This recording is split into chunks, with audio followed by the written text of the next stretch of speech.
তুই আমার কিচ্ছু ছিড়তে পারবি না।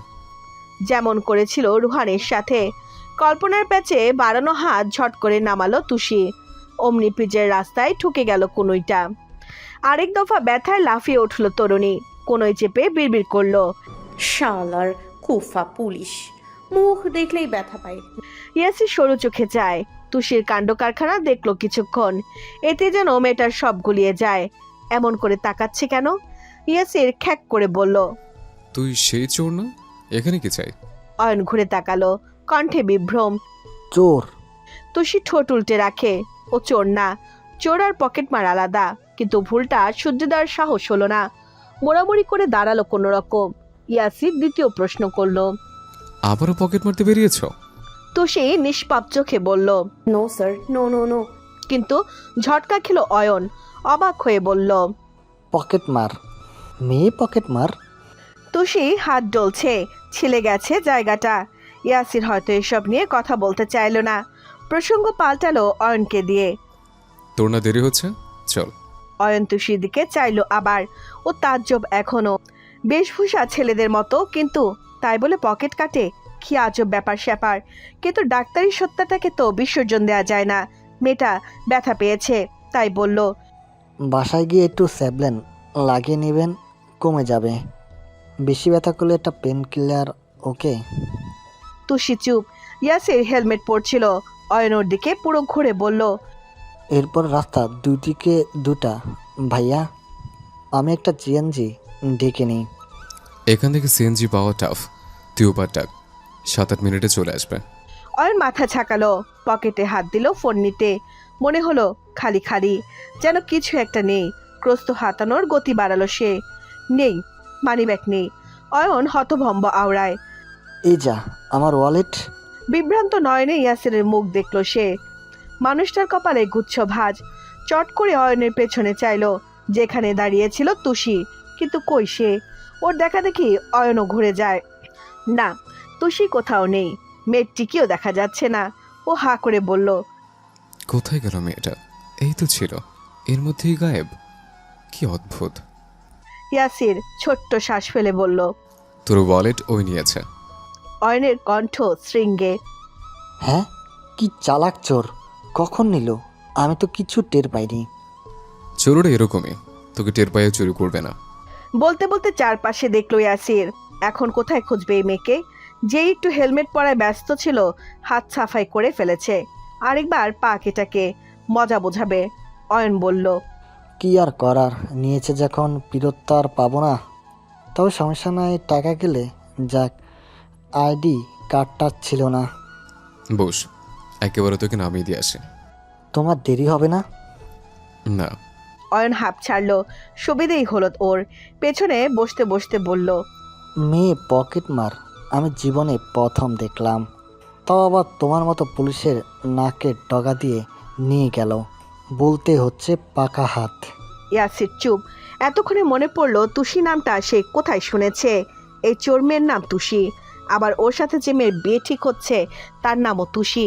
শেষমেশ ইয়াসির আবরারের বইয়ের নাম হবে একটা চোরের নামে। ছি, ক্যালেন্ডারের তারিখ এগিয়েছে। এখন ফেব্রুয়ারি মাস। প্রকৃতিতে শীত ডিঙিয়ে গরম পড়ার মতোই তপ্ত সারা দেশ। রুহানের কেস নিয়ে উত্তাল জনগণ। সোশ্যাল মিডিয়ায় প্রত্যেকটা রিফ্রেশে তার মেয়ে কিডন্যাপিংয়ের ভিডিও। কয়েকটি টিভি চ্যানেল অবধি সরব এ নিয়ে। বিভিন্ন ব্লগার থেকে শুরু করে জনসাধারণকে প্রত্যেকে প্রায় রুহানের শাস্তির দাবি তুলেছে। ইয়াসিরকে দেয়া মেয়েটির সাক্ষ্য, তার কান্না, হা হুতাশ নাড়িয়ে দিয়েছে মানুষদের। ভিকটিমের ভার্সিটি চত্বরে মিছিল বসিয়েছে শিক্ষার্থীরা। মেয়েরা যদি চেনা কলেজে প্রাঙ্গণেও নিরাপদ না থাকে, তবে কোথায় নিরাপদ? স্বপ্ন টেলিভিশন সবার এক কাঠি ওপরে। এমনিতেও এই চ্যানেলের চেয়ারম্যানের সঙ্গে রুস্তমের সম্পর্ক ভালো নয়। তার উপর পেয়েছে এমন খবর, কাছা খুলে উচ্ছেদের পাল্লায় নেমেছে যেন। সব মিলিয়ে সরকার এবার নড়ে চড়ে বসেছে। ওপর মহল থেকে চাপ পড়েছে রুস্তমের ওপর। সকাল বিকেল ফোন আসছে, বকাঝকা করছেন বড় বড় মাথারা। রুস্তমের দশা দিশেহারা। টিভি চ্যানেল মানাতে পারলেও সোশ্যাল মিডিয়া তো আর হাতে নেই। আজ সকালেও মন্ত্রী রূপক এ নিয়ে ফোন করে গালিগালাজ করলেন। কমিশনার অবধি সুযোগ বুঝে সুর পাল্টে ফেলেছে। রুস্তমের আপাতত ঘোরার উপায় নেই। আপিল করা জামিনও নামঞ্জুর করেছে আদালত। সবশেষে রোহানের আজ সাজা ঘোষণার দিন। আদালতে মোটামুটি মানুষের উপস্থিতি এখন। এক পাশে বাদী পক্ষ, অন্য পাশে বিবাদী। রুস্তম বারবার অদরে ইয়াসিরকে দেখছেন। টান টান দেহে বুক চিতিয়ে দাঁড়ানো একটা ফর্সা ছেলে, চোখে মুখে অন্যরকম দর্প। এই দর্প কিসের? রুস্তমকে হারিয়ে দিয়ে রোহানকে শাস্তি পেতে দেখার? বসে বসে দাঁত পিষলেন ভদ্রলোক। আজ যদি রোহানের সাজা হয়, এই শক্ত দেহটাকে আস্ত রাখবেন না তিনি। একমাত্র ছেলে তার, এখন অবধি ফুলের টোকা পড়তে দেননি। সেখানে ইয়াসিরের মতো অফিসার এসে হঠাৎ কানে এলো বিচারকের স্বর। ভিকটিমকে দ্বিতীয় দফায় সাক্ষী পেশ করতে ডাকা হচ্ছে। মাথা নুয়ে গিয়ে দাঁড়ালো ফারিন। তার হাবভাবে ইয়াসিরের চিন্তা বাড়ল কিছু। মেয়েটা পারবে তো সব বলতে? বিবাদী পক্ষের উকিলের প্রশ্ন কেমন হয় আন্দাজ আছে ওর। তোরে ফারিন ভরকে না যায়। কিন্তু না, এমন কিছু হলো না। ফারিন চোখ নামিয়ে রাখলেও তার কণ্ঠ পাথুরে, যেন অধিক হিমে তুষার জমে গিয়েছে। উকিলের এক একটি নির্লজ্জ প্রশ্নেও সে তুষার গলেনি। বিব্রত হওয়ার ছাপ বসেনি মুখে। তার অনর্গল অকপট জবাবে গোটা থানা থমকে গেল। বুক ভরে স্বস্তির শ্বাস ফেলল ইয়াসির। আর চোখে রুস্তমের দিকে চাইল এক পল। চোখাচোখি হলো। ভদ্রলোকের উষ্ণ আখির অঙ্গার। ইয়াসিরের নেত্রদয় নীরব যুদ্ধ বার্তায় সুবিধে করতে পারে না, বরং নিটল ঠোঁট চূড়ায় তুলে হাসল ইয়াসির। শব্দহীন এক পেশে হাসি। রুস্তমের গা জ্বলে গেল তাতে। বিস্ফোরিত চোখ দিয়ে ইয়াসিরকে ভস্ম করল কয়েকবার। রুহানের বিচার কার্য শেষ। সমস্ত প্রমাণ সাক্ষী বিপক্ষে থাকায় ধারা ৩৭৬ কার্যকর হয়েছে। 10 বছর সশ্রম কারাদণ্ডের সাথে ভিকটিমকে জরিমানা প্রদানের রায় দিয়েছে কোর্ট। রুহান আর্তনাদ করে উঠল ড্যাড বলে। রুস্তম হতাশ ভঙ্গিতে মাথা ঝোঁকালেন। পাশে নিয়াজ অসহায় হয়ে বসে। তার এখানে বলার কিছু নেই, কিন্তু বিচার নিয়ে ফারিন খুশি হতে পারল না। যদি রোহানকে ফাঁসিতে দিত হয়তো একটু শান্তি মিলত ওর। যাক, তবুও কিছু তো হয়েছে। কত ধর্ষিতার নসিবে যে এটুকু জোটে না। আজও কত ধর্ষক একটা মেয়েকে জীবন্ত লাশ বানিয়ে দুনিয়ার বুকে সদর্পে ঘুরে বেড়ায়। সেখানে রোহান জেলে যাচ্ছে, এই ঢের। আর এসব হয়েছে একজনের জন্য, ইয়াসির। ফারিনের চোখ দুটো কৃতজ্ঞতায় ছলছল করে উঠল। হঠাৎ নজর পড়ল রোহানের ওপর। পুলিশ নিয়ে যাচ্ছে তাকে, কিন্তু যেতে যেতে তপ্ত চোখে ফারিনকে আটকে, যার প্রতি পরতে অগ্নিশিখা, এক একটি হিংস্র শিখা ছুঁড়ে তাকে ঝলসে দেওয়ার ইচ্ছা। আচমকা সামনে দাঁড়ালো ইয়াসির। কনস্টেবল থামলেন। পথরোধের ছোট্ট বাধায় চোখ সরিয়ে সামনে ফেলল রোহান। মুখের কাছে ইয়াসিরকে দেখে বাড়ানো পাটা চলে এলো পেছনে। ইয়াসির বলল, ওকে এত দেখে লাভ নেই। আপাতত তুই নিজেকে নিয়ে ভাব। বলেছিলাম না তোর বাবা আমার কিচ্ছু ছেড়তে পারবে না? কথা মিলল? রোহান কটমুটিয়ে কিছু বলতে গেলেই পুঁটি মাছের মতো ঘাটটা ধরে ধাক্কা মারল ইয়াসির। নিয়ে যাও। কনস্টেবল মাঠে গরু চড়ানোর মতো ঠেলতে ঠেলতে নিয়ে গেলেন ওকে। ইয়াসির নজর ফেরাতেই দেখল সামনে এসে দাঁড়িয়েছে ফারিন। সেকেন্ড দুয়েকে চট করে পা ছুঁয়ে সালাম করলো মেয়েটা। ইয়াসির ত্রস্ত পিছিয়ে গেল, কণ্ঠে বিব্রত বোধ। মিস ফারিন, কি করছেন? ফারিন মাথা তুলল, চোখে এক প্রস্থ জল। আপনি ছিলেন বলেই আজ বিচার পেলাম স্যার। নিজের জীবনের পরোয়া না করে একটা রেপড মেয়ের পাশে এসে দাঁড়িয়েছেন। এমন ফেরেশতার মতো মানুষকে একটু সম্মান দেওয়া তো দোষের নয়। ইয়াসির সহজ হতে পারল না, অস্বস্তি তার চোখে মুখে। আমি আমার ডিউটি করেছি। আপনার জায়গায় যে কোনো মেয়ে হলে একই কাজ করব। প্লিজ উঠুন। ফারিন উঠে দাঁড়ালো। চোখের জলটা তার গালে নেমে এসেছে। ইয়াসিরের মায়া হলো, ছোট করে বলল, কোনো সমস্যা হলে আমাকে জানাবেন। আপনার নিরাপত্তায় পুলিশ সবসময় সচেষ্ট থাকবে। বাইরে তখন রোদের ত্রাস। বড় শিমুল গাছটা কোর্টের দেয়াল ঘেঁষে দাঁড়িয়ে। ওতে একটা ফুলও নেই, খাখা মরুর মতো শূন্য ডালের চূড়া। ইয়াসির ব্যস্ত প্রাঙ্গণ ছেড়ে বের হতে মা ফোন করলেন। এবারেও হ্যালো শোনার সময় নিলেন না, ব্যস্তভাবে মুখ ছোটালেন। হ্যাঁ রে, তোকে যে বললাম মেয়েটাকে ফোন করতে, করেছিলি? ইয়াসির ক্লান্ত শ্বাস টানলো। ও মরেছে এক জ্বালায়, তার উপর মায়ের আরেক জ্বালা। সময় পাইনি। তনিমা রেগে রেগে বললেন, বাহ, খুব ভালো কথা। কিন্তু এসব নতুন কি? শোন স্বার্থ, তোর এই সময় কোনো দিনও আসবে না। এই জন্য বিয়েটাও কত পিছিয়ে গেল। এবারও যদি বিয়ে ঠিক আগ মুহূর্তে মোড় দিয়েছিস, আমি কিন্তু তোর সাথে কোনো দিন কথা বলবো না। জেদটা বাচ্চাদের মতো হয়ে যাচ্ছে না? হলে হচ্ছে। আমার এই এক কথা, তুই এক্ষুনি তুষিকে ফোন কর। ঢাকাতেই তো থাকে, ফ্রিও আছে, দেখা কর আজ।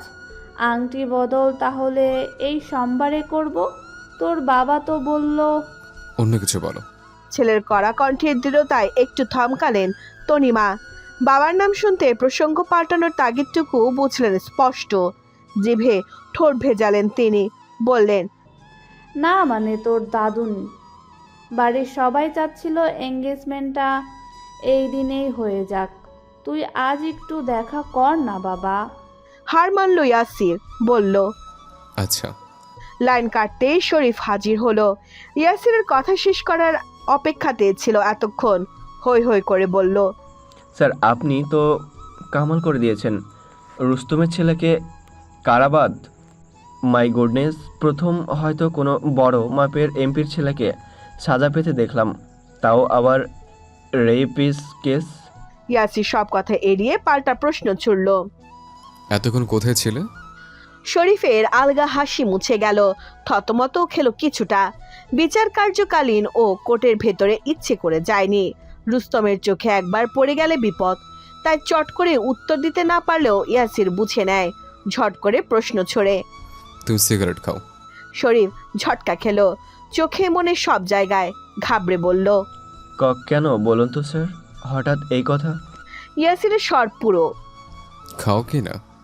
অবোধ বালকের মতো দুপাশে মাথা নাড়ল শরীফ। মিথ্যে বলছো, আমি তোমাকে সেদিন খেতে দেখেছি। লোকটার মুখখানা ছোট হয়ে যায়, ধরা পড়ে আমতা আমতা করলো। না মানে ওই মাঝে মাঝে দু একটা। ইয়াসির হঠাৎ কাঁধে হাত রাখলো, প্রস্তাব ছুটল রাগ ঢাকহীন। এসো চা খাই। দ্বিতীয়বার হোঁচট খেলো শরীফ। কাঁধ পেঁচানো ইয়াসিরের হাতটাকে দেখলো বিহব্বল বনে। এত মাস হলো এই থানায় এসেছে ইয়াসির, কখনো এভাবে মেশেনি। বিভ্রম নিয়ে মাথা নাড়ল শরীফ। টঙে এসে বেঞ্চে বসলো ইয়াসির, পাশের জায়গা দেখিয়ে বলল। শরীফ দোনামোনা করে বসলেও চোখে মুখে নির্বাধ জিজ্ঞাসা, ইয়াসির হঠাৎ এত আন্তরিকতা দেখাচ্ছে কেন? ওকে কোনোভাবে কিছুতে ফাঁসিয়ে দেবে না তো? যা বুদ্ধি এর, ভাবতে শরীফের ঘাম ছোটে। ইয়াসির কেন যেন হাসলো আলগোছের, অল্প একটু হাসি, তেমন হুট করে বলল, শরীফ, আমি জানি তুমি একজন চেইন স্মোকার। মাঝে মধ্যে নয়, বরং সিগারেট ছাড়া তোমার দিন চলে না। তো আমাকে মিথ্যে বলেছ, ভেবেছ চাকরির সূত্র আমি তোমার সিনিয়র, স্বীকার করলে অভদ্রতা হবে। কিন্তু কি জানো, অন্যের জন্য নিজের সত্যকে গুটিয়ে রাখার নাম ভদ্রতা নয়, এটা ভয়। আর এই শব্দ তোমার ইউনিফর্মের সাথে যাচ্ছে না। মরতে তো একদিন হবেই, তোমাকে, আমাকে, কিংবা তোমার রুস্তমকে। তাহলে যদি কারোর জন্য ভালো কিছু করতে গিয়ে একটু আগে মরতে হয়, তাতে ক্ষতি কিসের? ভয় পেলে তাকে পেতে শেখো, যিনি তোমাকে সৃষ্টি করেছেন। তা না করে তারই আরেক সৃষ্টি, তোমারই মতো আরেক তুচ্ছ মানুষকে ভয় করছো। এটা আল্লাহর সাথে বেইমানি, সাথে বেইমানি তোমার পোশাকের সাথে। একটা কথা মনে রাখবে, নিজেকে শুদ্ধ রাখার মধ্যে যে গর্ব, সে গর্ব কোনো কিছুতে নেই। পুরো কথা শরীফ মুগ্ধ হয়ে শুনল। ইয়াসির সচরাচর এত কথা বলেনি তার সাথে। কাজের বাইরে তো একটা শব্দও নয়। গভীর স্বরের প্রতিটি বাক্য এখনো কানে বাজছে তার। ইয়াসির চা শেষ করলো ততক্ষণে, উঠে দাঁড়িয়ে বিল মেটালো। শরীফ দিতে চাইলো, লাভ হলো না। ব্যস্ত ভঙ্গিতে বলল, আমি একটু শাহবাগ যাচ্ছি, ফিরতে দেরি হলে সামনে নিও। আমি আসবো sir. No, it's about personal. জি। ইয়াসির বাইক নিয়ে চলে যায়। শরীফ হেঁটে এলো মেন গেটে। থানা থেকে আনা জিপটা এখানেই রাখা। হঠাৎ চোখে পড়ল রুস্তম বের হচ্ছেন, সাথে আরো কজন আছে। ফোনে কথা বলছেন তিনি। শরীফ তটস্থ হয়ে কান খাড়া করলো। স্পষ্ট শুনলো রুস্তম কোনো এক গাড়ির নেম প্লেট বলছে কাউকে, কিন্তু চট করে ওর মাথায় এলো না এটা কার গাড়ি হবে। ইয়াসিরের বাইক চালানোর হাত ভালো, একেবারে পাকাপোক্ত যাকে বলে। কলেজ থেকে চালায় কিনা। বাবার গাড়ি আছে, কিন্তু ইয়াসির কখনোই ব্যবহার করেনি। কলেজে ওঠার পর অনেক জোরাজুরি করে সাইফুল ইসলাম একটা বাইক কিনে দিলেন। চাচার প্রতি তো আর ক্ষোভ নেই, তাই নিল ইয়াসির। এরপর সোজা পাল্টালো নিজের পয়সায় কিনে। এক হাতে থ্রোটল ধরে রেখে অন্য হাতে নম্বর ডায়াল করে ফোনটা কানে গজল ইয়াসির। রিং হচ্ছে কোনো অচেনা নাম্বারে। না, অচেনা নয়, আনসেভ। তুষির নম্বর এটা, যার সাথে বিয়ে হবে তার। তবে ইয়াসির বিধ্বস্ত সংকোচে গলা অবধি বসে আছে অস্বস্তির জল। ওপাশ থেকে রিসিভ হলো কিছু সময় পর। রিনরিনে নারী কণ্ঠ শুধালো। হ্যালো, কে বলছেন? ইয়াসির অপ্রতিভ ছিল, অথচ শব্দবাক্যে আজটা বিন্দুমাত্র নেই। স্বভাবসুলভ স্থূল তার স্বর। ইয়াসির আবরার স্বার্থ। মেয়েটির চটপটে কণ্ঠে ভাটা পড়ল এবার। ও আপনি? আন্টি বলেছিল ফোন করবেন, এক্ষুনি করবেন তা জানতাম না, তাই আর কি। ইয়াসির জিভে ঠোঁট ভেজালো। তার অস্বস্তি বাড়ছে, বই কমেনি। মেয়েটা নিজেই বলল। আসলে সবাই বলছিল আমাদের একবার দেখা করা উচিত। আমি তো শাহবাগের এখানেই থাকি, আপনি কি আসবেন একবার? আমি তাহলে বের হতাম। জি আসুন, সমস্যা নেই। আপনি কোথায় জানলে সুবিধে হতো? ইয়াসির জায়গার নাম বলল। টিএসসি পেরিয়ে আসছে সে। মেয়েটা বলল। আচ্ছা বেশ, আমি 10 মিনিটের মধ্যে আসছি। ইয়াসির হুহা না করে খট করে লাইন কেটে দিল। মেয়েটা ভ্রু গোছায় তাতে, চোখ নাক কুচকে ভাবে। আশ্চর্য লোক, এমন কেন? ভদ্রতার খাতিরে একটা বাই পর্যন্ত বলল না। ইয়াসির দুই গাল ফুলিয়ে শ্বাস ফেলল। বাইক তখনও চলছে। ফোনটা কোনোরকম পকেটে ভরতে এক ভয়ানক কাণ্ড ঘটল সহসা। কোত্থেকে ভারী লোহার রড উড়ে সেই ঠিক কপালে গিয়ে লাগে। প্রখর চোটের তোরে বাইকে রাখা হাতটা হড়কে গেল ওর। চাকার টাল হারিয়ে বাইক কাত হয়ে ছিটকে পড়ল ইয়াসির। কপাল কেটে রক্ত বেরিয়েছে। হাতের কোনোই ছিলে একসা। এক হাতে মাথাটা চেপে কোনো রকমে উঠে বসলো ও। বাইক পড়ে আছে ধুলোয়। ইয়াসির উঠে দাঁড়ালো কোনো রকম। এক পল চারপাশে চাইলো। অদূরে দু একটা দোকান দেখা গেলেও ঝাপসা চোখেও মানুষ বুঝতে পারছে না। মাথা দু একবার ঝাঁকি দিয়ে ইয়াসির বাইক তুলতে ঝুঁকলো। অমনি পিঠ বরাবর এসে শক্ত কিছু দিয়ে বাড়ি মারল কেউ একজন। অপ্রস্তুতি ইয়াসির থুবড়ে পড়তে নিয়েও সামলালো নিজেকে। ঘুরে চাইলো ক্রস্ত। আক্রমণকারী একজন দুজন নয়, গুনে গুনে 4 জন সামনে দাঁড়িয়ে তার। প্রত্যেকের হাতে ছুরি, রডের লাঠি। ইয়াসির বুঝে নিল এসব কার কাজ। রুস্তম অ্যাটাক করবে আন্দাজ ছিল, কিন্তু এত তাড়াতাড়ি হবে বোঝেনি। ওকে বেশি দূর ভাববার সময় দেওয়া হলো না। রড হাতের লোকটা তেড়ে এলো মাথায় আঘাত করতে। কৌশলে হাত ধরে ফেললো ইয়াসির। বুট পরা পা তুলে পোক্ত এক লাথি মারলো বুকে। লোকটা ছিটকে গেল দূরে। তারপর দুজন আসে, কিন্তু প্রহারে ব্যর্থ হয়। ইয়াসির জুডো চ্যাম্পিয়ন, তার সাথে মারপিটে সুবিধে করা মুশকিলই বটে। খোলা রাস্তার নিচে মুহূর্তে ধস্তাধস্তি লেগে যায় ওদের। পথচারী কজন দেখলেও এগিয়ে আসার সাহসী কুলোয় না। ইয়াসির একা হাতে যেটাকে পারছে মারছে, কখনো পা কখনো হাত। আত্মরক্ষার্থে রডটা নিয়েও পেটালো ওদের। শেষে একটাকে ঘুষি দিতে দিতে মাটিতে শুয়ে ফেললো। বুকের উপর হাঁটুর ভর রেখে পটাপট প্রহার করলো মুখে। লোকটার নাক থেতলে যাওয়ার দশা হয়। চতুর্থ লোকটা বুকে হাত চেপে উঠলেন কোনো মতে। দুপাশে দুজন মাটিতে শুয়ে কোকাচ্ছে ব্যথায়। লোকটার মাথায় হযবরল লেগে গেল। কি করবেন, কিভাবে করবেন তা নিয়ে। কিন্তু বসে থাকতে তো চলবে না। যে করে হোক একে লাশ বানিয়ে ফিরতে হবে আজ। চকচকে ধারালো ছুরিটা তুলেই ফের তেড়ে গেলেন তিনি। ইয়াসিরের খেয়াল অন্যদিকে। দ্বিতীয় লোককে বেধড়ক মারছিল। চতুর্থ জন তার পেছনে দৃঢ় এক কোপ বসাতে গেল। কোত্থেকে ঝড়ের মতো এসে ছুরিটা ধরে ফেললো কেউ একজন। বিঘ্ন পেয়ে ভড়কালো সে। তাকালো স্পষ্ট চোখে। আগন্তুক মেয়ে, কিন্তু পোশাক আশাকে ছেলেদের ভাব। ধারালো ছুরির ডগা হাতের মুঠোয় বন্দি তার। লোকটা ছুরি ধরে মোচড় দিল, কিন্তু ছাড়ানো গেল না। আরো শক্ত করে চেপে রাখলো মেয়েটি। তোপে কোমল সফেদ তালুর চামড়া ছিন্ন হলো কেটে। গলগলিয়ে বেরিয়ে আসা রক্ত কবজি ছুঁয়ে টুপটুপ করে নিচে গড়িয়ে পড়ল। ঘাড়ের ওপর উষ্ণ কিছুর স্পর্শে মুখ তুলে চাইলো ইয়াসির। পিলে শুদ্ধ চমকালো অমনি। তার দিকে তাক করা ছুরিটা ধরে দাঁড়িয়ে তুষি। ঘাতক লোকটির সাথে জবরদস্তি চলছে। ইয়াসির কিছুক্ষণের জন্য বোকা বনে যায়। এক পল তুষিকে দেখে পরপর ঘাতককে দেখলো। লোকটা যত ছুরি মোচড়াচ্ছে তুষি তত জোরে ধরছে। শেষে 6 জোরে লাথি মারলো, 1 হাত দূরে ঠিকরে গেলেন তিনি। ত্রস্ত দ্বিতীয় লোকটির বুক হতে তড়াক করে উঠে দাঁড়ালো ইয়াসির। লোকটি খুক খুক করে কাশছেন, চেহারায় রক্ত, ধুলো মেখে একাকার। একটু ছাড়া পেতেই পা ঘষতে ঘষতে ছুটলেন পালাতে। বাকিরাও সাথে সাথে ছোটে। তুষির হাত কেটে যাতা অবস্থা, রক্তে সাদা কবজি মেখে গেছে। ইয়াসির তাজ্জব চোখে মেয়েটিকে দেখছে তখনও, কিন্তু তুষির নজর এদিকে নেই। ছুরির সেই ঘাতক উঠে পালাচ্ছে। ও দাঁত পিষে পিছু ছুটতে যাবে, অমনি হাত টেনে ধরলো ইয়াসির। মেয়েটা থমকায়, থেমে যায় পা জোড়া। ইয়াসিরের কণ্ঠে উৎকণ্ঠা। মাই গুডনেস, এ কি অবস্থা হাতের? এসো। হাতে টান পড়তেই তুষি ভয় পেল।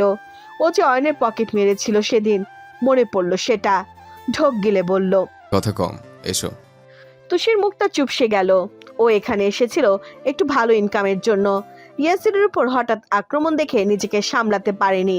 মানবতা মরে গেল, তুষি বেঁচে আছে, তাই তো ছুটে এলো বাঁচাতে। কিন্তু এখন কি হবে?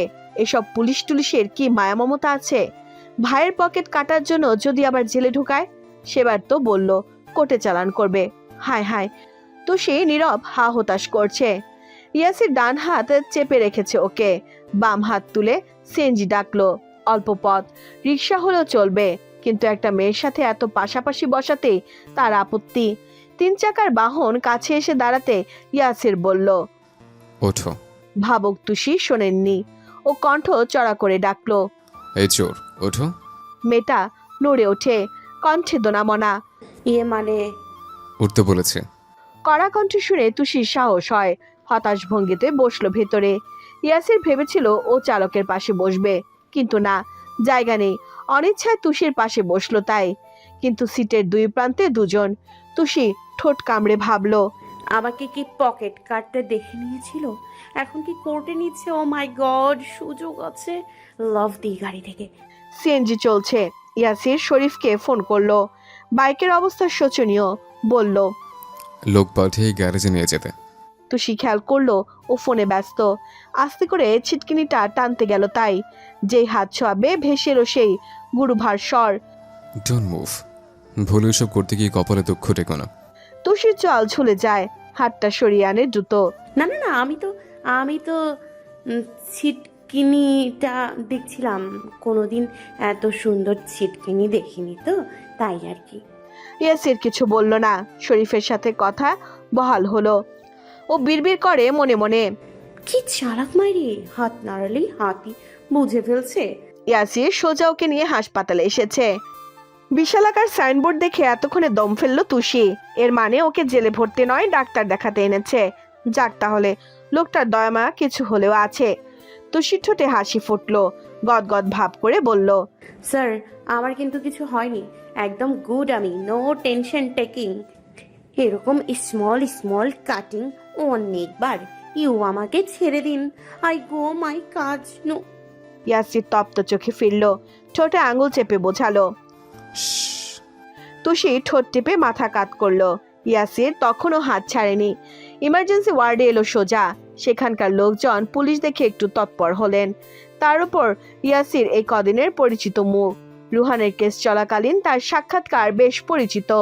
ওকে দেখে এগিয়ে এলেন নার্স। কিছু লাগবে স্যার? ও তুষিকে দেখালো। হাত কেটেছে অনেকটা, ফার্স্ট এডের ব্যবস্থা করুন। জি, আসুন আমার সাথে। নার্স ওদের নিয়ে আলাদা চেম্বারে এলেন। ডাক্তার ঢুকলেন কিছু সময় পর। ইয়াসির তুষিকে চেয়ার দেখালো। বসো। তুষি ভয়টাই এখন নেই, তবে হাতটা জ্বলছে। কতখানি কেটেছে রক্তের জন্য বোঝা মুশকিল। নার্স তুলো দিয়ে শেষ পরিষ্কার করলেন। উল্টে পাল্টে ক্ষত দেখে বললেন, স্যার, মনে হচ্ছে অনেক গভীর চোট। চিকিৎসক নিজেও পরখ করলেন ব্যাপারটা, মাথা নেড়ে বললেন, হ্যাঁ, ব্যান্ডেজ শেষে একটা টিটেনাস দিতে হবে। তুষি চোখ ঝাপটালো, ভাবলো, টিটেনাস? টি মানে তো চা, চা খেতে দেবে? অমনি স্ফূর্ত হয়ে বলল, হ্যাঁ দিন না, দিলে ভালোই হয়, মর্নিং থেকে খাইনি। ডাক্তার কিছু বললেন না, চলে গেলেন কোথাও। তুষি নজর এনে ইয়াসিরে ফেললো। মানুষটা পাশেই দাঁড়িয়ে, ফোনে মনোযোগ। ও সরু চোখে আপাত মস্তক দেখলো ওর। ইয়াসির বেশ লম্বা, বসে থাকা তুষির পাশে উঁচু শৃঙ্গ যেন। চমৎকার স্বাস্থ্যে পুলিশের পোশাক কি যে মানিয়েছে। এত হ্যান্ডসাম পুলিশ তুষি আগে দেখেনি। ওর দেখা সব তো পেট মোটা জলহস্তি সাইজের। সামনে চাল কুমড়োর ভুঁড়ি দেখলেই বোঝা যেত ঘুষ খায় কিনা। ইয়াসিরের ইউনিফর্মে ধুলো মাখা, বোধহয় মারামারির সময় লেগেছে। কবজিতে একটা ঘড়ি, চুলগুলো সজারুর কাটার মতো পরিপাটি, গালের দাড়ি অল্প, ছোট, একটু খোঁচা খোঁচা, গোফটা ধারালো খুব, চিবুকের এক পাশে তিল। আচমকা ইয়াসির তাকাতেই তুষি থতমত খেলো। গাল চুলকানোর ভান করে চাইলো এদিকে সেদিকে। ডাক্তার এলেন তখনই। নার্স সার্জিক্যাল ট্রে এনে রাখলেন। সেখান থেকে বড় ইঞ্জেকশনটা তুলতে তুষির চোখ বেরিয়ে এলো। এটা দিয়ে কি হবে? What do you? চিকিৎসক বললেন। তুষির মাথা চক্কর কাটে। ডাক্তার ওকে ইঞ্জেকশনের কথা বলেছিল। তুষির তো এই জিনিসে ভীষণ ভয়। কবে কোন ছোটবেলায় বস্তির স্কুলে একবার ইঞ্জেকশন দেওয়া শুরু হয়।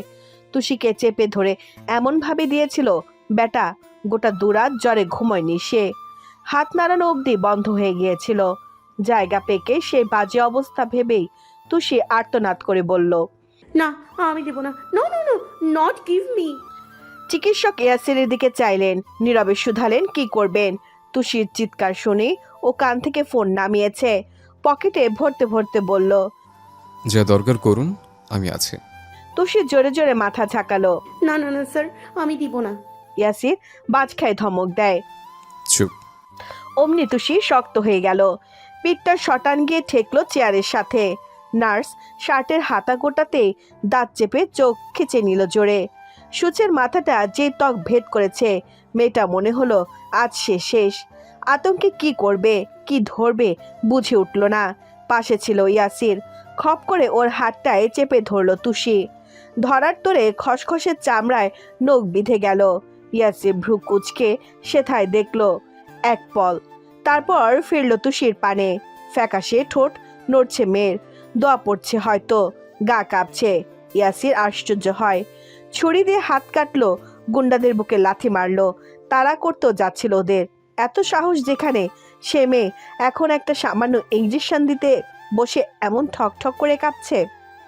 তুষির পাতলা শরীরটা শক্ত হয়ে চেয়ারে সেটে গেছে, নড়ছে না, চোখের পাতা পড়ছে না, যেন পক্ত পাথর খণ্ড। ফর্সা ফ্যাকাশে মুখটা থমথমে বানিয়ে ও গাছ হয়ে রইল। নার্স মেয়েটা হাসলো তাতে। ওয়ান টাইম ব্যান্ডেজটা ভালো করে লাগালো, সূচ ছেদ করা ক্ষতর জায়গায়। তুষির তাও নড়চড় দেখা গেল না। মেয়েটা ঠোঁট টিপে হেসে বলল, হয়ে গেছে আপু, এবার একটু নড়ুন, ব্যথা কিন্তু বেশি পাননি। তুষি কথা বলল না। রুষ্ট নয়নে অচল সিরিঞ্জটাকে দেখলো। চিকিৎসক দুটো ওষুধ লিখে দিলেন। হাতের ব্যথা বাড়লে পেন কিলার আবশ্যক। বিজ্ঞ মানুষটা কঠিন শুদ্ধ ভাষায় অনেক কিছু বললেন, কিন্তু তুষিও সব শুনল না। প্রেসক্রিপশনে তার মনোযোগের ছিটেফোঁটাও নেই। অমন শক্ত ইংরেজি সে পড়া তো দূর, আগা মাথায় বুঝবে না। আর এসব ওষুধ টষুধের দরকার কি, শুধু শুধু টাকা নষ্ট। তুষির হাত টাত কেটে গেলে দাদি পাতা বেটে একটা টোটকা বানিয়ে দেয়, ওটাই দেবে, ব্যাস ব্যথা ভ্যানিশ। ও গোটানো শার্টের হাতাটা ফের কোনোই অবধি নামালো। ইঞ্জেকশনে ব্যথা তো পায়নি, কিন্তু ভয় লাগছে একটু। আবার সে আগের মতো পেকে টেকে যাবে না তো? কে যে দরকার ছিল এই পুলিশের ওকে হাসপাতালে আনার। ওদিকে জেলে ভরতে রেডি, আবার ডাক্তারও দেখায়। সে বিরক্ত চোখে ইয়াসিরের দিকে চাইলো। চোখাচোখের আকস্মিকতায় ভড়কে গেল অমনি। হাস্যহীন মানব ওকেই দেখছিল। তীরের ফলার মতো চাউনি তার মুখবিবরে আটকে, যার পরতে পরতে বিরক্তি। তুষি থেকে সে বিরক্তি হাজার খানেক বেশি। একবার ওকে দেখছে, পরের বার হাতটায়। তুষি এই চাউনি বুঝল না। বিভ্রান্ত হয়ে ইয়াসিরের দৃষ্টি অনুসরণ করলো। ছোট্ট কলিজা ছলাৎ করে লাফিয়ে উঠল অমনি। ইয়াসিরের লোমশ হাতটা খামচে ধরেছে ও। সফেদ নখ ডুবে গেছে হলদে ত্বকের ভিড়ে। ধরফর করে হাত সরালো মেয়েটা। তুতলে গেল কথা বলতে গিয়ে। Sorry sir, I not see you. Yasir চুপ। তার নম্রতাহীন চামড়া ভেদ করে একটু রক্ত উকি দিচ্ছে। তুষি জিভ কাটলো। হতাশে ছাড়খাড় হয়ে ভাবলো, ওরে তুষি রে, ভয় পেলি ভালো কথা, একে ধরলি কেন? দরকার হলে কারেন্টের তার চেপে ধরতি। এখন যে পুলিশ ব্যাটাকে খামচে রক্ত বের করে দিয়েছিস, এই ছুতোই আবার কোর্টে তুলবে না তো? তুষি টের পেল তার মাথার উপর ভো ভো করে শনিদেব ঘুরছেন। মোটা গোফ নাচিয়ে নাচিয়ে বলছেন, ইয়াসির একটা কুফা, ওকে দেখলেই তোর দিন ভালো যায় না। দূরে থাক ওর থেকে, দূরে থাক। তুষি ঘাড় নাড়ল সজোরে, পণ করলো বসে বসে। আজ থেকে ও ইয়াসিরের ছায়াও মারবে না। বিল মেটানোর পর্ব এলো। তুষি ভারী চিন্তায় পড়লো আবার। এমন গরুর ইঞ্জেকশন দিয়েছে, সাথে 10 তলা ব্যান্ডেজ হাতে। কত টাকা আসবে? নিশ্চয়ই অনেক। হাসপাতালও তো হাইফাই দেখতে। বিলের দায় আবার ওর ঘাড়ে পড়বে না তো? তুষির বাম হাতটা ক্রস্ত পকেটে চলে গেল। মানিব্যাগে টাকা টোকা নেই। ইয়াসিরকে বাঁচাতে আসার আগে একটার পকেট মেরেছিল, ওতে তেমন লাভ হয়নি। এখনো টাকা দেবে কি করে? পরপরই পিঠটা সোজা করে ভাবলো, হোয়াট আই মানি গিভিং? আমি তো ইচ্ছে করে নট কামিং, তাই না? যে কাম সে গিভ। কিন্তু ব্যাপার ঘটল উল্টো। পুলিশের লোক দেখে চিকিৎসক একটু গদগদ হওয়ার চেষ্টা করলেন। খুব আদিক্ষেতা করে বললেন, বিল দিতে হবে না, আপনারা দেশের সেবা করছেন, আমরা করছি, একই তো বলুন। কিন্তু ইয়াসির তো এসব শোনার লোক নয়। সে টাটু শব্দবিহীন ওয়ালেট বের করলো। সেটা মেলতেই পাশে থাকা তুষের চোখ দুটো লোভে চকচক করে ওঠে। 1000 টাকার নোট দেখে জিভে ঠোঁটটা ভেজায় দুবার। হাতের আঙ্গুলগুলোতে নিষ্পিস শুরু হয়। কিন্তু না, আজ তো এই ভুল করলে চলবে না। ইয়াসির যা চালাক, ধরতে পারলে রোহানের মতো পিটিয়ে ছাল তুলে ফেলবে। কিন্তু তুষির হাতটা যে কথা শুনছে না। ও ছুটে যেতে চাইছে। ছো মেরে ওয়ালেটটা নিয়ে পালানোর প্রয়াস ভারী হচ্ছে ক্রমে। নিজেকে সামলাতে পাথর হয়ে দাঁড়িয়ে রইল মেয়েটা। মুখটাকে ঘুরিয়ে মুঠো করে রাখলো হাত দুটো। ওদিকে তাকাবেও না, চুরির ইচ্ছেও হবে না। ইয়াসির টেবিলের উপর আস্ত নোট রাখলো। ভীষণ ধীরতার স্বরূপ। সহকারী ছেলেটা চিকিৎসকের মুখের দিকে চাইলো। নীরবে শুধালো কি করবেন। চিকিৎসক আর গায়ে গুয়ে গেলেন না, মাথা নাড়ালেন সম্মতিতে। তুষি উঠে দাঁড়ালো। ইয়াসিরের হাতের ফোনটা ভাইব্রেট হচ্ছে সামনে। গ্লাস প্রোটেক্টরের এক কোণা ভাঙা। ধস্তাধস্তিতে হয়েছে হয়তো। তুষি ঢোক গেল মুগ্ধ চোখে।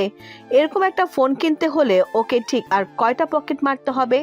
তুষির বহুদিনের ইচ্ছে ওর একটা জব্বর ক্যামেরার স্মার্টফোন হবে। সানগ্লাস চোখে দিয়ে স্টাইল মেরে মেরে ছবি তুলবে সে। ওসব কাজে টিনটিন বাবলু এই দুটোকে খাটাবে তখন। ভাবতে ভাবতে ওর আচমকা নজর পড়ল লম্বা মানুষটার কপালের কোনায়। একটা আড়াআড়ি কাটা দাগ দেখেই বলল, এ কি, আপনারও তো কপাল কাটা সিস্টার, ওনাকেও বান্ডিল করে দিন। মেয়েটি বোকা চোখে চাইলো। ব্যান্ডরিল, ও ব্যান্ড্রেস। ইয়েস ইয়েস, ইংরেজি বলেছি দেখে বুঝতে সময় লাগলো। এটসেটারেন্স। তুষি একটা ভালো কথা বলেছে, কিন্তু ইয়াসির কেমন খ্যাক করে উঠল। তোমাকে তো বেশি কিছু বুঝতে হবে না, আমার ব্যাপার আমি দেখে নেব। যাও, বের হয়ে এখান থেকে। মেয়েটা ভারী আশ্চর্য হলো। তর্কে না গিয়ে মুখ বাঁকালো। কাঁধ উঁচিয়ে বিড়বিড় করলো, না করলে নাই, আমার কি ভাই? ইয়াসিরের ফোন তখনও বাজছে।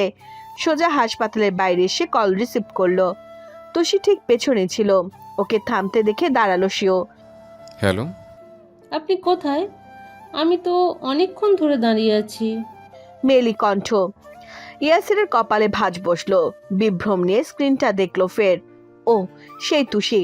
ফোনটা কানে গুজে বলল, সরি, আমি আজ দেখা করতে পারছি না, আপনি বাসায় ফিরে যান। মেয়েটির কণ্ঠে রাগ বিস্ময় দলা পেকে এলো। ফিরে যান মানে? আমি 1 ঘন্টা যাবৎ রোদের মাঝে দাঁড়িয়ে আছি, আর আপনি এখন বলছেন চলে যেতে? এটা কি ফাজলামো হচ্ছে? ইয়াসিরের কণ্ঠ অটল। সরি, আমি আপনাকে সেজন্যই বলেছি, না হলে ইয়াসির আবরারের মুখ থেকে এসব শব্দ সহজে বের হয় না। আমার এদিকে জরুরি কাজ পড়ে গেছে, এখন শাহবাগে যাওয়া সম্ভব নয়। You get back to your home. মেয়েটি হয়তো আরো কিছু বলতো, কিন্তু ওইটুকু ভদ্রতা ইয়াসির দেখালো না। খট করে লাইনটা কেটে দিল। তার মাথার শিরা দপদপ করছে ব্যথাতে। কপালের এক পাশ বিবশ প্রায়। রক্ত জমাট বেঁধে কালো হয়ে গেছে সেখানে। চিন্তায় কোষগুলো ছিঁড়ে যাওয়ার জোগাড়। এই অ্যাটাক রুস্তম করেছে ও নিশ্চিত, কিন্তু সেটা প্রমাণ করবে কি করে? রুস্তম তো সহজে পেছন ছাড়বে না মনে হচ্ছে। ইয়াসির অস্থির চিত্তে 2 আঙ্গুলে ভ্রুয়ের মাঝখানে ঘষলো। আচমকা চোখ পড়ল পাশে। একটা খাটো ছায়া মূর্তি তার ঠিক কাছাকাছি দাঁড়িয়ে। চট করে পিছু ফেলল সে। তুষি কান খাড়া করে শুনছিল এতক্ষণ। ওপাশের নারী আওয়াজটা পরিষ্কার বুঝেছে। ইয়াসির তাকাতে দাঁত বের করে হাসলো, ভ্রু উঁচিয়ে বলল, গার্লফ্রেন্ড রাগ করেছে বুঝি? ইয়াসির তপ্ত কণ্ঠস্বর ছুটে এলো সহসা। শাট আপ, দাঁত বন্ধ করো আর এখান থেকে চুপচাপ বিদায় হও। তুষি থতমত খেলো, পরপর কপাল কুঁচকে ভাবলো, বারবার চুপচাপ চলে যেতে বলে কেন? কথা বলতে গেলে কি অসুবিধা আছে? আশ্চর্য ব্যাটা একটা। মেয়েটা বিরক্তি গিলে নিল। আলগোছে ভেঙচি কেটে হাঁটা ধরলো সোজা। এক পা বাড়াতে পিছু ডাকলো ইয়াসির। দাঁড়াও, এই চোর। তুষি থমকায়, জিভ তুলে চরসূচক শব্দ করে একটু। ও চোর না, বারবার চোর চোর করে কেন? ফিরল ঠোঁট ফুলিয়ে। ইয়াসির কড়া কণ্ঠে শুধালো, সেদিন অয়নের ওয়ালেটটা কে নিয়েছে? তুষির বুক ঠক করে ওঠে। অয়ন নামটা সে চেনে না, কিন্তু পুলিশ বেটা এমন শক্ত করে নাম নিয়েছে যখন, তখন সেদিনের ওই ছেলে ছোকরাই হবে। ও আমতা আমতা করে বলল, Ayan, I not know Ayan. বাংলায় কথা বলতে পারো না? মৃগরোগ আছে? হ্যাঁ? ইয়াসিরের কণ্ঠে কঠোরতা। আঙ্গুল তুলে বলল, শোনো, সেদিন হাতে পাইনি বলে ছাড়া পেয়েছিলে, প্রমাণ নেই বলে আজ আবার ছেড়ে দিলাম। তা এখন সোজা বাসায় যাবে। যদি রাস্তাঘাটে কোথাও দেখেছে, ঘাট ধরে এনে লকআপে ভরে দেব, মনে থাকবে? তুষি ভেতর ভেতর রোষে ফেটে পড়ল, দাঁত চিবিয়ে ভাবলো, রাস্তায় থাকবো না মানে? রাস্তায় কি তোর বাপের শালা? ইয়াসিরের গুরুভার স্বরে নড়ে চড়ে উঠল। কি হলো, কথা কানে গিয়েছে?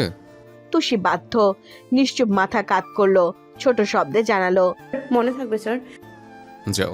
তর্জনী ঘুরে হাঁটা ধরলো তুষি, বিড়বিড় করে বলল, শালা তুষির সাথে হম্পি তম্পি, খালি হাতে সুযোগ আসুক একটা, তোর করবো এমন হাল, হবি ফুটো নৌকার ছেঁড়া পাল। অয়নের পরীক্ষা সবে শেষ হয়েছে। ফুরফুরে মেজাজে হল ছেড়ে বেরোলো সে। সুদর্শন পুরুষের ঠোঁটের হাসি বসন্তের বাতাসের মতো প্রাণবন্ত। যতটা আশা করেছিল ততধিক ভালো হওয়ায় মুখবিবরে আনন্দের জল জলে ছটা। এমন চলতে থাকলে বেশ শিশুবিদ হওয়া থেকে আটকাবে কে? অয়ন একা নেই, দুপাশে আরো কজন বন্ধু। কথা বলতে বলতে ক্যান্টিনে যাচ্ছিল সবাই। হঠাৎ কানে এলো দারোয়ান তর্ক করছেন কারো সাথে। কেউ একজন ঢুকতে চাইছে ভেতরে। পরীক্ষার সময় বলে তিনি কিছুতে রাজি হচ্ছেন না। অয়নের পাজোড়া থমকালো চেনা ওই ঝুমঝুমে স্বরে। আঙ্কেল প্লিজ, চাই না একটু, এখানে আমার পরিচিত একজন আছে, গেলে কিচ্ছু হবে না। ঝট করে ঘুরে চাইলো সে, চমকে গেল অমনি। কাঁধে ব্যাকপ্যাক ঝুলিয়ে কলেজ পড়ুয়া ইউষা দাঁড়িয়ে, ঘেমে নিয়ে একাকার মেয়েটা। দুপাশে দুটো লম্বা ছুটি ঝুলছে। রোদের আলোয় চকচক করছে ফর্সা মুখ। বিস্ময়ের তোরে অয়নের ঠোঁট দুই প্রান্তে চলে গেল। বন্ধুদের ভিড় ছেড়ে ক্রস্ত সরে এলো এ পাশে। ইউষা তখন দারোয়ানকে মানাতে ব্যস্ত। অয়ন অবাক হয়ে ডাকলো, ইউষা। তুরন্ত পিছু ফিরল কিশোরী, ঠোঁটে হাসির বান ছুটিয়ে বলল, অয়ন ভাই, পরীক্ষা শেষ হয়েছে? দেখো না আমি কখন এসেছি, কিন্তু এই আঙ্কেল আমাকে কিছুতেই ঢুকতে দিচ্ছিলেন না। অয়ন তাজ্জব তখনও। তুই এখানে কিভাবে এসেছিস? আর আর কার সাথে এসেছিস? দারোয়ান শুধালেন। জবাব দিল ইউষা, চেনেই তো, আমি সে কখন থেকে আপনাকে বলে যাচ্ছি এখানে আমার চেনা লোক আছে, তাও শুনছিলেন না। এবার বিশ্বাস হলো তো? অয়ন ধৈর্য হারিয়ে ইউষাকে এক পাশে টেনে আনলো। তুই এতটা পথ একা একা এসেছিস? বাড়ি না গিয়ে এখানে কেন এলি? একা আসিনি তো, আমার এক বন্ধুর সাথে এসেছি। ও আমাকে এখানে রেখে বাসে চলে গেছে। তোমার পরীক্ষা কেমন হলো বললে না তো? ইউষা যত স্বাভাবিক, অয়নের চমক ততটাই গাঢ়। কত বাচ্চা একটা মেয়ে, এখনো ঠিক করে রাস্তা পার হতে জানে না। সে কলেজ শেষে উল্টো পথ ধরে এখানে আসবে কেন? এখানে যে ওর ক্লিনিক্যাল টেস্ট চলছে, এটাই বা জানলো কি করে? অয়নের মাথায় অনেক প্রশ্ন, কিন্তু উত্তর দিল না ইউষা। স্ফুর্ত গলায় পাল্টা প্রশ্ন করলো, আমাকে দেখে খুশি হওনি অয়ন ভাই? ওর হা করার আগেই ওপাশ থেকে অয়নের নাম ধরে ডাকলো কেউ। একই সাথে ফিরলো ওরা। বন্ধুদের ভেতর হতে একজন দুষ্টুমির বান ছুড়ল। কি বন্ধু, কে ইনি? আমাদের ভাবি নাকি? বাকিরা হই হই করে হাসলো। ওদেরও পোস্ট গ্রাজুয়েট কোর্স চলছে, অথচ দুষ্টুমির বেলায় এরা সব যেন সেই ভার্সিটির ছাত্র। কথাগুলো শুনে লজ্জায় নুয়ে গেল ইউষা।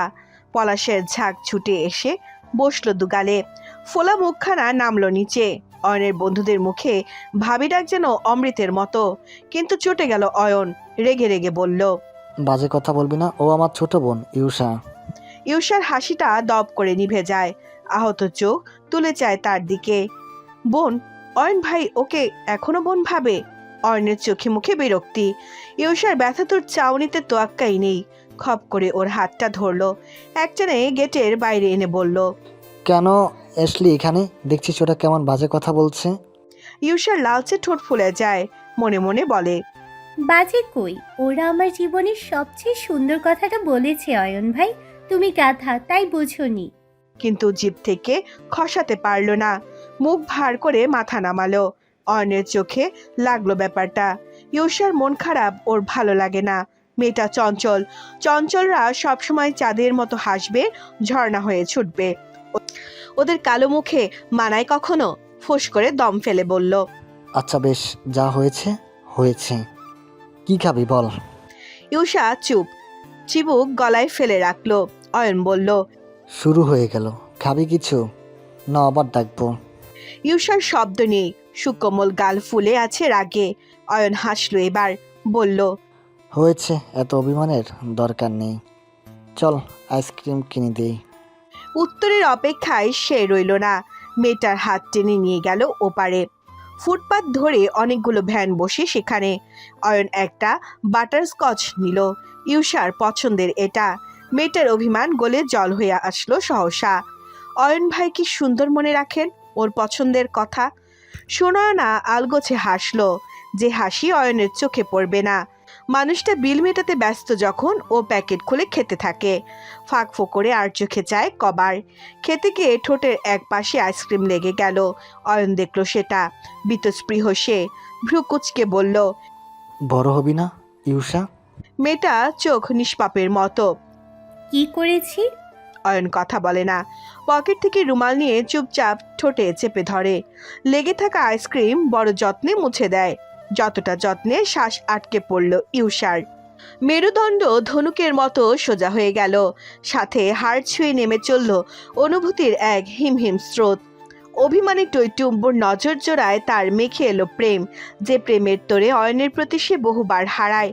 বিমোহে বুধ হয়েই ঠোঁট নাড়ালো ইউষা। ডাক্তারি পড়া খুব কঠিন না অয়ন ভাই? কেন? বুঝতে কষ্ট হয় না তোমার? এখন আর হয় না। ইউষা দীর্ঘশ্বাস ফেলল, কিন্তু বাইরে নয়, মেটালো বুকেই। ভাবলো আনমনে, আমার মনটা তো তার চেয়ে সহজ অয়ন ভাই।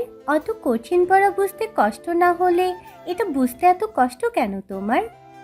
বিকেল নাগাদ শওকত সাহেবের কাছে ফোন এসেছে। করেছেন কোণে তুষির পিতা ইরফান শেখ। বিয়ের কথাবার্তা চলছে এতদিন, কিন্তু ইয়াসির এখনো তার মেয়ের সাথে দেখা করেনি। আজ আসবে বলেও আসেনি। মেয়েটাকে মোড়ের রাস্তায় দাঁড় করিয়ে রেখে ফেরত পাঠিয়েছে। এসব নিয়ে এক বিস্তর অসন্তুষ্টি সবার। শওকত কি বলবেন? ইয়াসির তাকে মানে না। নিজ চেষ্টায় পরিশ্রমে পুলিশ অফিসার হওয়ায় সেই দাপট এখন আরো প্রগাঢ়। কিন্তু ব্যাপারটা তো একটু হলেও ম্যানেজ দেওয়া দরকার, তাই বোঝালেন নিজের মতো। অত ভালো পরিবার, সুনাম কানায় কানায় দেখে মেয়ের বাবা অবশ্য গদগদ বটে। ফের আপ্লুত হলেন প্রশংসায়। ইয়াসিরকে নিয়ে গত মাসখানেক যা সব হচ্ছে, তার মতো ছেলের কাছে মেয়ে বিয়ে দেওয়া যেন অনেক কিছু। তাই আর বিশেষ গো ধরেননি, শুধু বলেছেন ছেলেকে একটু বোঝাতে যেন মেয়েটাকে সময় দেয়। শওকত আশ্বাস দিয়ে ফোন রাখলেন ঠিকই, কিন্তু দুশ্চিন্তার কালো মেঘে ডুবে গেলেন তারপর। ইয়াসির তো কথাই বলে না, কি বোঝাবেন? পাশে বসতে গেলেও উঠে যায়, বেশি বাড়াবাড়ি হলে বাড়ি থেকে বেরিয়ে যায়। শওকত পোড়া শ্বাস ফেললেন। চোখের সামনে একটা বিশ্রী অতীত হাহাকার করে উঠল। এক ভোরে ঘর ভর্তি মানুষের মাঝে বাড়ি ফিরেছেন তিনি। তারপর চোখের সামনে একটা লাশ, কাফনে মোড়ানো একটা ছোট্ট দেহ, পাশে তনিমার আহাজারি, বাকিদের কান্না। লাশের রক্তশূন্য মুখখানা ভেবেই চট করে চোখ খিচে নিলেন শওকত। গাল বেয়ে দুফোঁটা জল গড়িয়ে হাতের কবজিতে পড়ল। পরপর নজর ফিরিয়ে বেডসাইডের টেবিলটায় ফেললেন। পূর্ণাঙ্গ পরিবারের একটি হাস্যোজ্জ্বল ছবি সেখানে। ফুটফুটে 3 ছেলের সাথে তিনি আর তনিমা। বহু বছর আগের ছবি এটা। ভদ্রলোক ফ্রেম তুলে হাত বোলালেন সায়নের গায়ে। ভাঙা স্বর হতে কিছু কাতর শব্দ বেরোলো। আমাকে ক্ষমা করিস বাবা, তুই অন্তত আমাকে ক্ষমা করিস। এক ছেলে মৃত্যুর দায় নিয়ে আরেক ছেলের চোখে ঘৃণ্য হয়ে বেঁচে থাকা একজন বাবার কাছে কতটা যন্ত্রণার তুই তো বুঝবি, তাই না? অয়ন উবার ডাকতে চাইলো, কিন্তু ইউষা দেয়নি। সে এক্ষুনি বাড়ি ফিরতে চায় না, খুব অনুনয় করলো। এখানে তো প্রথমবার এলাম অয়ন ভাই, চারদিকটা ঘুরে দেখি না একটু। তোমার সাথে দেরি করে ফিরলেও কেউ কিছু বলবেন না। অয়ন ভেবেছিল না বলবে, ওর ক্লিনিকে ছুটতে হবে এখন, কিন্তু ইউষার নিষ্পাপ মুখের দিকে চেয়ে আর মানা করতে পারেনি। বলল, আচ্ছা আয়। ইউষার মনে তখন রাজ্যের সুখ। এতটা সুখ বোধ হয় কখনো কারো হয়নি যতটা ওর হলো শুধু অয়নের সঙ্গে আরেকটু সময় কাটানোর ছুতো পেয়ে। অয়ন হাঁটছিল সামনে, লম্বা পায়ের সাথে ইউষার গতি মেলানো দুষ্কর। তাতে কি, ও যে অয়নের পিছের দিকে মুগ্ধ হয়ে চেয়ে থাকতে পেরেছে, এই বা কম কিসে? সে অনেক আগের কথা। একবার খুব জ্বর বাঁধলো ইউষার। বাড়িময় মানুষের কি চিন্তা, ডাক্তার বদ্যি মায়ের কান্নাকাটি, কিন্তু সব ছাপিয়ে ইউষার মনে দাগ কাটলো আরেকটি প্রিয় মানুষের উদ্বেগ, অয়ন। ইউষা ক্ষুণ্ণাক্ষরও ভাবেনি এই ডাক্তারের ভেতরে এতটা যত্ন লুকিয়ে আছে। মাকে সরিয়ে দিয়ে তার মাথার কাছে বসে থাকা, পড়াশোনা ভুলে সারাদিন ইউষার সেবা নিয়ে ব্যস্ততা, ঠিক টাইমে এসে নিজ হাতে ঔষধ খাওয়ানো, ঘন ঘন রুমে এসে গায়ে কপালে হাত দিয়ে দেখা জ্বর কমলো কিনা। হাসপাতালেও তো কম ছোটেনি, তখন ইউষার ম্যাট্রিকের টেস্ট পরীক্ষা চলছিল। জ্বর একটু সারলেও শরীর দুর্বলতা কাটেনি। সব কটা পরীক্ষা অয়ন নিজ দায়িত্বে নিয়ে গিয়েছিল ওকে। বুকের সাথে আগলে ধরে ধরে বেঞ্চে বসিয়েছিল। ইনভিজিলেটর সহ সবাইকে বলেছে ওকে একটু দেখবেন। শুধু কি তাই, পরীক্ষা শেষ হওয়ার 3 ঘন্টা বাইরে দাঁড়িয়েও থেকেছে। বারবার বলেছে, আমি আছি, তুমি নিশ্চিন্তে লেখো। ইউষারও সব স্পষ্ট মনে আছে এখনো। অমন যত্ন, অমন আদর আর অমন প্রশ্রয় পেয়ে পেয়েই তো তার কিশোরী মনটায় চড়া দাগ পড়ল, যে দাগ সময় যেতে যেতে এত গাঢ় হয়ে বসেছে যা কখনো মুছে ফেলার সাধ্য ইউষার নেই। ও চায়ও না মুছতে, শুধু চায় অয়নকে ভালোবাসুক, একবার বুঝুক ওর চোখ কি বলে, একবার শুনুক ওর মন কি চায়। এই চাওয়া পাওয়া নিয়ে ইউষার বাকি জীবন কাটানোর স্বপ্নটা কবে পূরণ হবে? অয়ন কবে সাড়া দেবে? ইউষা জানে অয়নের মনের কোথাও ও নেই। হয়তো ওকে নিয়ে অয়ন আদৌ বেশি কিছু ভাবে না, তাতে ইউষার খারাপ লাগলেও অভিযোগ নেই। ও ভালোবাসে, ভালোবাসছে, ভালোবাসবে। এই ভালোবাসার টানা হেঁচড়ায় কিংবা অনুভূতির তোড়ে অয়ন একদিন ঠিক সাড়া দেবেই। যদি ইউষার ভালোবাসা সত্যি হয়, অয়ন ওর হবেই। মেয়েটা মাথা নুয়ে হাসলো, ধ্যান ফিরল অয়নের কথায়, কণ্ঠে অনুচিন্তন তার। এখান থেকে শহীদ মিনারের চত্বর কাছে যাবি? ইউষা মাথা নাড়ালো বিলম্বহীন। ও ঠিক করে জায়গার নামও শোনেনি। অয়ন ভাই সেখানেই নিয়ে যাক, হোক সেটা পাতালে, ওনার সাথে থাকলে চলবে। অয়ন রিক্সা ডাকলো। ইউষা পাশে এসে বলল, অ্যাপ্রনটা আমার কাছে দাও না। দিল সে। রিক্সা ওটা যেতে চাইছে না। অত দূর হতে মাথা নাড়ালেন দুপাশে।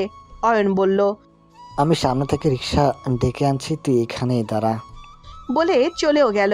ইউষার নজর তখন অয়নের অ্যাপ্রনে। মৃদু হেসে আঙুল চালালো তাতে। অয়ন খুব দামি ব্র্যান্ডেড সুগন্ধি ব্যবহার করে, ঘ্রাণ অন্যরকম। ইউষা অ্যাপ্রন তুলে নাকের কাছে ধরলো, দু চোখ বুজে শ্বাস টানলো জোরে। এই গন্ধ ওর আত্মায় মিশে মিশে ওর বক্ষ স্পন্দনের ফাঁক ফোকরে, যার মাঝে স্বীয় সত্তাকে বিলীন করার প্রখর ইচ্ছে ইউষার। অয়ন ভাই যে কবে একটু বুঝবেন, কবে বোন বোন নজর বাদ দিয়ে প্রেমিকার চোখে দেখবেন। ইউষা তো মনের কথা জানাতে ছটফট করে মরছে, শুধু উনি শোনার জন্য ছটফট করছেন না। কি হয়েছে? শ্বাস নিতে কষ্ট হচ্ছে তোর? তুরন্ত চোখ মেলল মেয়েটা। অয়ন সামনে দাঁড়িয়ে হতভম্ব চোখ দুটো এদিকেই দেখছে। কখন এলেন উনি? ধ্যান জ্ঞান খুইয়ে ইউষা পায়ের শব্দ অবধি বোঝেনি। মেয়েটা ত্রস্ত নাক থেকে অ্যাপ্রনটা নামালো, ধাতস্থ হওয়ার প্রয়াস চালালো খুব করে। আমতা আমতা করে বলল, না মানে কই না তো। এত জোরে নিঃশ্বাস নিচ্ছিলি তাহলে? এত দূরে নিঃশ্বাস নিচ্ছিলি কেন তাহলে? সিনপটন দেখে তো মনে হচ্ছে হাঁপানি আছে। বাসায় যাবে? খারাপ লাগছে? ইউষা ক্লান্ত চোখে চাইল। না আমি ঠিক আছি, রিক্সা এনেছো, চলো যাই। অয়নের মুখ দেখে মনে হলো না তার চিন্তা কমেছে। কিছু না বলে ইউষার পিঠ ব্যাগটা হাতে নিল। ইউষার বয়স 20, কিন্তু সে তুলনায় ছোটখাটো অনেকটা। রিক্সায় ওঠার জন্য এক পা তুলল, তক্ষুনি এক হাত চেপে ধরল অয়ন। ফিরে চাইলে বলল, তোর যা সাইজ, মই না দিলে তো পারবি না। ইউষার মন খারাপ করার কথা, কিন্তু হেসে ফেলল উল্টো। মনে মনে বলল, খাটো মেয়েদের বল লম্বা হয় অয়ন ভাই, এই যে তুমি অনেক লম্বা, এতে পুষিয়ে যাবে। ও বসতেই অয়ন পাশে এসে বসলো। হুড় তোলা ছিল আগেই। অয়ন হাত দিয়ে পেছনে ঠেলে দিল সেটা। রিক্সা মুক্ত হলো। এরপর চলন্ত চাকার সাথে তাল মিলিয়ে বাতাসের বেগ বাড়ল। অয়নের নজর পিচের ঢালে রইল। ইউষার চোখ তার উপরে আটকে। যে দৃষ্টির প্রতি পরতে প্রেম, যেখানে মুগ্ধতা, মায়া আর ভালোবাসা মিশে। বয়সন্ধিকালীন প্রথম প্রেম মানুষের যতটা তীব্র হয়, এত তীব্র প্রেম কেউ বাকি জীবনের সমস্ত প্রেম এক করলেও পাবে না। কিন্তু আফসোস, উচাটনে ভর্তি ওই নজর জোড়ায় ফিরল না অয়ন। ইউষা চাইলেও না সে ফিরুক। ফিরলেই তো ওর চোখ ফেরাতে হবে, লুকাতে হবে অনুভূতি, যেটা সে চায় না। ও অয়নকে দেখতে চায় সারাদিন, সারা প্রহর। একটা সময় জ্যামের কবলে পড়ে রিক্সা থেমে যায়। অয়নের মুখটা হাসি হাসি। এই জায়গাগুলো তার সুপরিচিত, বন্ধুদের সাথে কত শত স্মৃতি জড়িয়ে। ও হাত দিয়ে দেখালো একদিকে। ক্লাস শেষে আমরা এখানে আড্ডা দিতাম। একটা দারুণ চা পাওয়া যায় এখানে, বুঝলি? তুই তো চা কফি খাস না, নাহলে টেস্ট করতে পারতি। ইউষা এসব শুনল কিনা কে জানে। তার চাউনি জোড়ায় বদল হয়নি কোনো। অয়নের ফর্সা চিবুকের ধারে আঠার মতো লেগে আছে ওরা। সে সময় একটা ছোট্ট মেয়ে এসে দাঁড়ালো। পরনে ফ্রক, হাতের বড় মগটায় অনেকগুলো তরতাজা গোলাপ। ভাঙা ভাঙা বলিতে আবদার করলো, একটা ফুল নেন ভাইয়া। ইউষা সাথে সাথে বলল, কত করে? 20 টাকা। একটা দাও আমাকে। ইউষা ব্যাগে হাত দিতে গেলে অয়ন বাদ সাধলো, বলল, আমি দিচ্ছি। মেয়েটা ওর পাশে দাঁড়িয়ে বিল নিয়ে ফুলটা ওর হাতে দিয়ে চলে গেল কোথাও। অয়ন ফুলটা বাড়িয়ে দিয়ে বলল, গাছ থেকে ফুল ছিঁড়া আমার অপছন্দের একটা ব্যাপার। একটু পর তো ফেলে দিবে, কি দরকার এসবের, কে জানে। ইউষার খেয়াল অয়নের মুঠোতে। টকটকে গোলাপ তার দিকে বাড়িয়েছে ছেলেটা। প্রেমিকার চোরা মন চট করে একটা দুষ্টুমি এলো তার। ব্যাগ হাতিয়ে ফোন বের করলো দ্রুত, বলল স্ফূর্তিতে, ধরে রাখো, আমি একটা ছবি তুলে নেই। অয়ন কিছু বলেনি, তবে ভ্রু দুটো তার কুচকালো তখন, যখন ফুলের এপাশে এক হাত রাখলো ইউষা।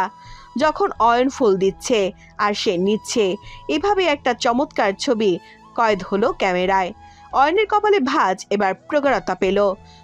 মনের ভিতর একটা তীব্র আকাঙ্ক্ষা পাখা মেলতে মেলতেও চুপসালো ফের। ফোঁস করে শ্বাস ফেলে দুপাশে মাথা নাড়ল সে। না না, ইউষা তো বাচ্চা মেয়ে, চোখের সামনে বড় হতে দেখেছে।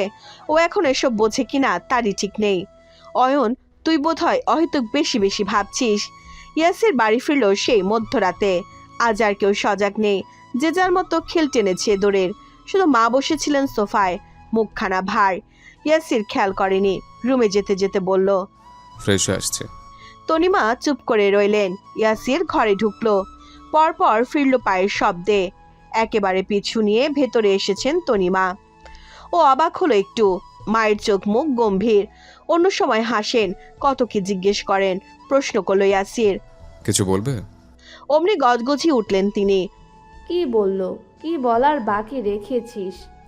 তুষিদের কাছে আমার তো কোনো সম্মানই রাখলি না স্বার্থ।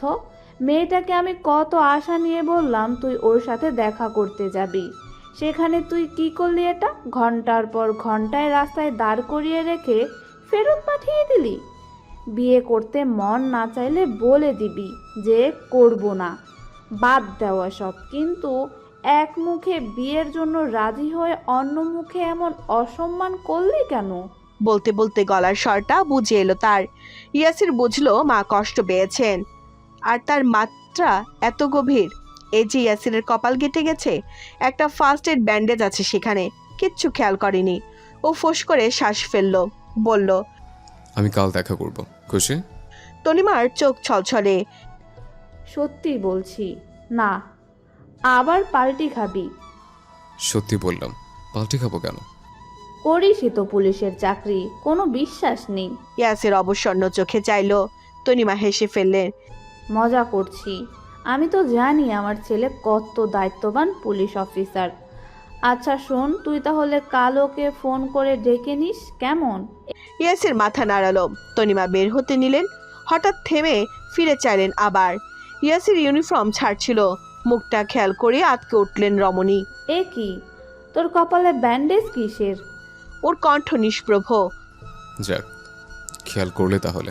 তনিমা ত্রস্ত এগিয়ে এলেন, উৎকণ্ঠিত আওড়ালেন। কাটলো কি করে? কি হয়েছে? কোথায় পড়ে টরে গেছিলি? এ বাবা, ব্যথা করছে? মায়ের উদ্বিগ্ন মুখটা শান্ত চোখে দেখল ইয়াসির।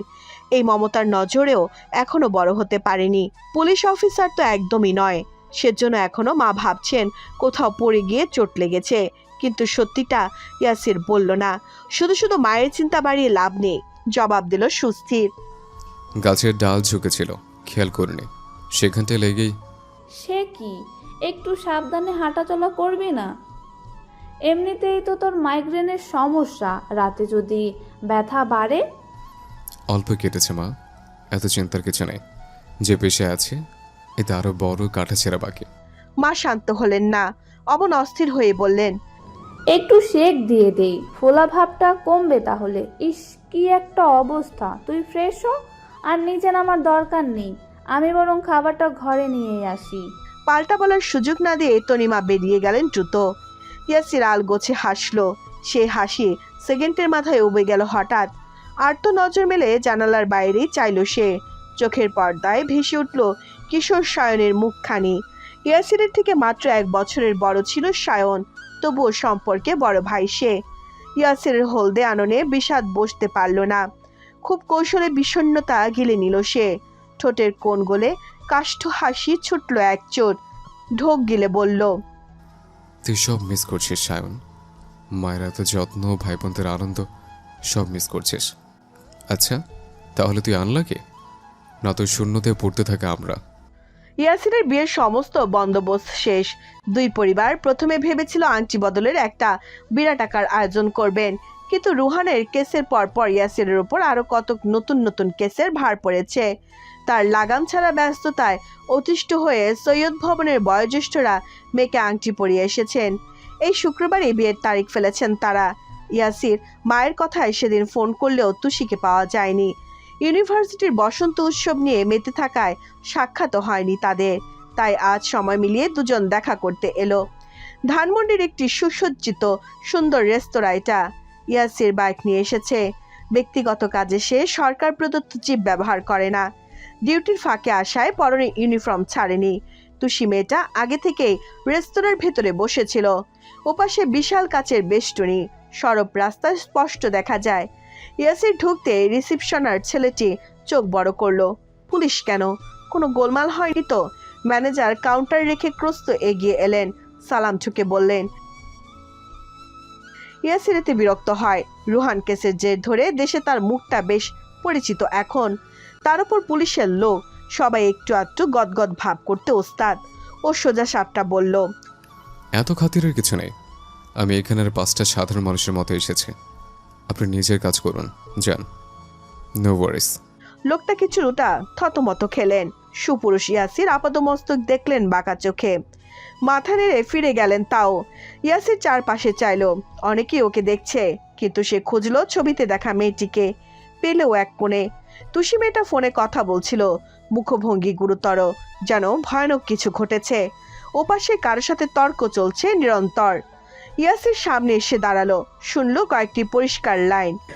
আমি তো বললাম এত চিন্তার কিছু নেই, আগে কথা বলতে দাও, তারপর দেখা যাবে। ইয়াসির পুরোটা শোনার আগ্রহতে নেই।